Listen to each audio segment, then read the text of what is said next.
A Week of Remembering Charlie, Part 11. Why don't you believe that white privilege exists? I just want to get your understanding first, and then we could go from there. Well, let's just, is there anything that you can't do that I can do?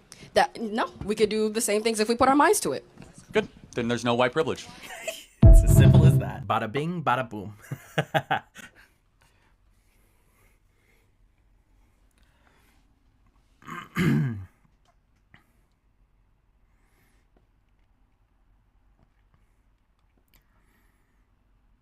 I just had the sudden thought of we won't get a conversation like this from him before. And yes, that's true, but hopefully there are going to be so many other people who are able to step in this place. I'm hopeful that there's going to be so many other people who are going to be able to fill the shoes. Even if they're not doing everything that Charlie did, maybe there's some people who are able to focus on this aspect or that aspect. I've talked about Kristen Hawkins before. She's a great advocate for the pro-life movement and against abortion, and she does a very similar thing to Charlie, where she goes to college campuses, but she solely focuses on abortion. I think there could be so many other people who come up and stand in the place of Charlie in different aspects. Maybe it is this white privilege and racist narrative. Maybe it's the LGBTQ community. Maybe it's the more casual, fun conversations. I know a lot of people already kind of do those, but the point is that I think we're going to be overwhelmed with so much content that's going to be similar to this from people who are trying to do the same thing and fill in Charlie's shoes.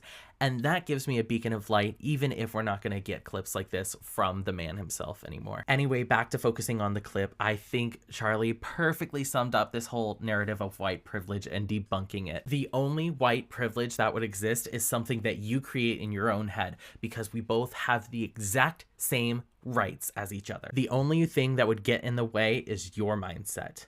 That's it. There is not no law, there is not no privilege, there is nothing that you cannot do in this country that a white person can. So you can either choose to live in that mindset that white people are inherently better than me, which I don't know why you would want to do that, or you could choose the truth. And the truth is that you're no better or worse than any other person, and you have the exact same rights that every other person in this country has, and you can choose to use that for good or for bad, but the choice is all yours.